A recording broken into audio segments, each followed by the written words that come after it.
Good day everyone! I am Michael P. Magdoa and we are now here at Bukidnon State University and we are going to have our Vox Pop interview to our Smart Book student.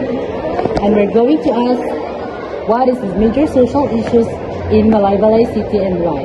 So what are you waiting for? 1, 2, 3, let's go! Hello, good afternoon. I am Gabriel Videgor, a second year student of AS Community Development. May I ask what is your name? My name is Iris Gil Padado. Okay lang ba sa inyo ang interview ka? Yes, of course, no problem. So, this is my question. What do you think are the social issues here in Malaybalay City?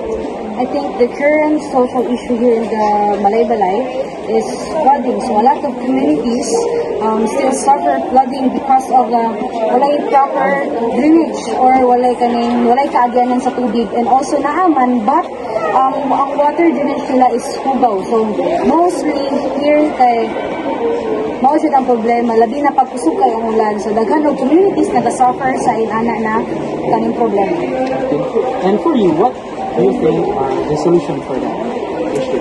Actually, it's hard to say na dako man ko siya budget na kailangan when kaning kuan siya. Pero kung mag-start bitaw sa barangay, they do ay kaning kuan bitaw kanang cleaning, everyday cleaning. So start from the barangay and kaning i-encourage niya ay ang community to join the cleaning. So importante na siya na kaning tinabangay humanitarian aid. It's called humanitarian aid na nagatabangay sila to kaning para masolusyonan ito ng bagay.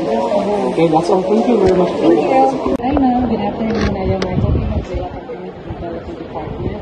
May I know what is your name? I'm Chelsea Secretario of PS Environment and Science. Hi Chelsea, may I ask if pwede ka matanong for our educational purposes? Yes, sure. So today I'm going to ask, what do you think is the social issues within Malaybalay City? Well, I think first of all is pollution. Why? Because like kami ditambit na mga pure ang kanang air dito sa Malaybalay kay kanang puno man kanang sakyanan everywhere and wala na pud kay mga kahoy. And what do you think is the solution for that issue?